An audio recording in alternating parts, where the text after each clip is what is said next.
Okay, yay! Hello, Facebook. Happy Wednesday. Yay! There we go. I was waiting for that to happen. Welcome to a very exciting coaching interview. This month in October, I'm going to really be focusing on the gift that coaching has been, and to me, what impact it has had on me. And I can't go any further in the month without including some of my favorite people, because coaching has brought and interwoven into my life some really amazing people. So let me introduce you to my best friend. If you've been around on social media at all, you probably know her. But this is Rachel Tollbom. I'm gonna quiet my dog. And Rach, will you introduce yourself, say who you are, and tell us a little bit about coaching? Yeah, well, as Bethany said, I am the best friend to the Johnsons, and name's Rachel, been around for a while. But yeah, coaching, man.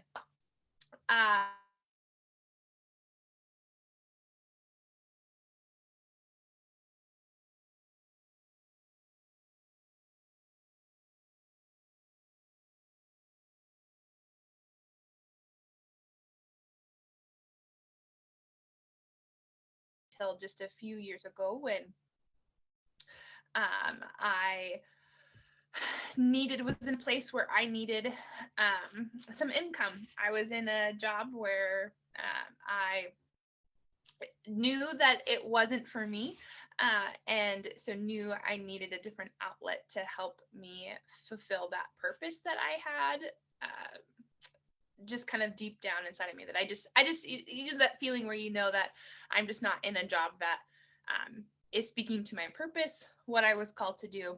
It was just more of like helping to pay the bills for the most part.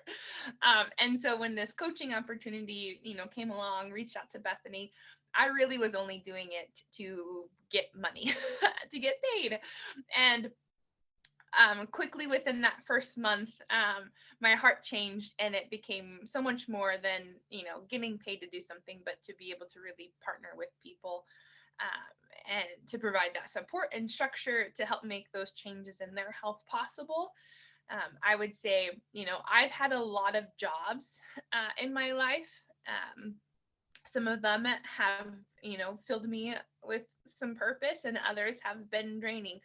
And for me, while this is, yes, a job, it feels more like work. And one thing that I always, am reminded of is that, when we work, it's really attached to our purpose and kind of what we're called to do. And so, yes, I don't really view coaching as a job, but this is the work I get to do. This is the mission that I get to be on and I'm part of, and helping others transform their lives and just develop healthy habits to help them, be successful in those areas. I love that. I love, especially because you, for as long as I've known you, have always been someone who is so focused on others, such a good job at coming alongside of other people, and to watch you just bloom in coaching, keeping that focus on people in a way that's even bigger. One thing that I want to address is that sometimes people come to me, they're interested in coaching, but they feel like they have all of the same circle of someone else who is also a coach. So Rachel and I were friends long before we started coaching together, and we have a lot of the same friends.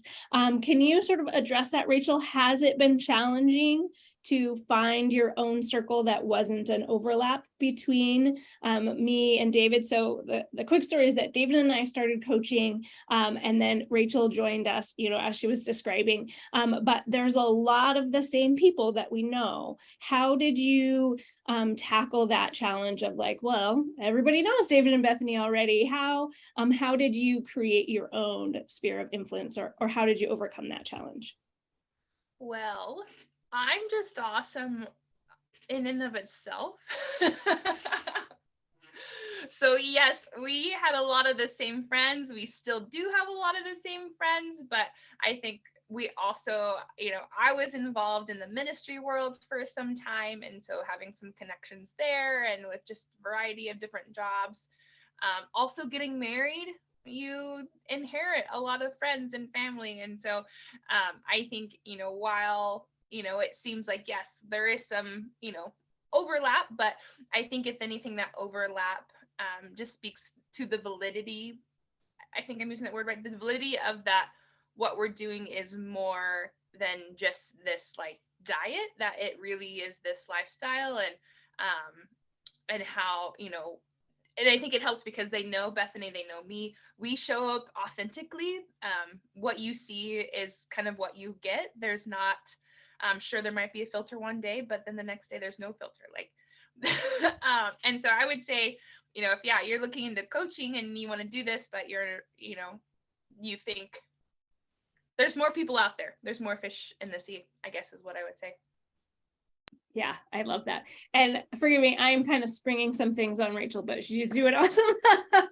The other thing I would love for you to cover is kind of thinking about how it works. And you talked about this a little bit in your intro, but you have done an incredible job in ministry and affected a lot of people, worked in churches, worked with, kids, teenagers, in middle school ministry and within church and private school. What kinds of things, or in what kinds of ways has this felt like an extension of that ministry? Or did you leave ministry? Are you still doing ministry? What does coaching and ministry look like? Yeah. So I think what she's referring to, right? I was in youth ministry for probably about 8, I want to say, years. And so while the ministry isn't buying donuts for middle schoolers and going to their recitals and hearing about their drama and all about their pet bunny, while that's not the ministry I'm doing, I am doing, I would say, an extension of that ministry, as I'm almost helping their parents, right? And there are actually a lot of people who I am partnering with who were, I was their kids' middle school pastor, and now I get to be their health coach and see their lives transformed. And so for me, it's no doubt that this work that I'm doing, as I said, is attached to my purpose and what God has for me in this season and this ministry. I think ministry doesn't happen only in the 4 walls of a church.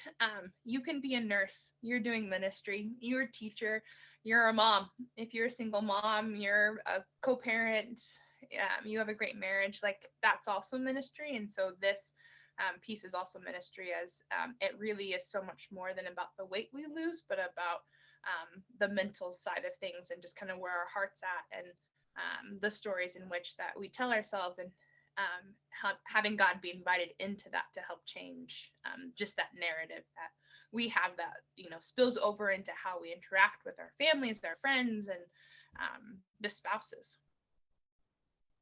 Yes, absolutely. I totally agree. And David and I have found that the same, is that it's continuing to connect with people. It's continuing to minister to their hearts. And Rachel is absolutely doing that with her clients and the people that now she has time and space and mental energy to partner with. And it has been so fun to watch. I'm going to brag on Rachel a little bit, to see her grow into just an incredible woman who does hard things and partners with people. And one thing that I'll talk about around coaching this whole month is that the mindset that we have to tackle being a coach, overcoming disappointments, and keep continuing to work even when it's hard. That is such a big part of the gift that coaching offers. And being able to sit front row, watching Rachel lean into that and develop and strengthen, that has been one of the greatest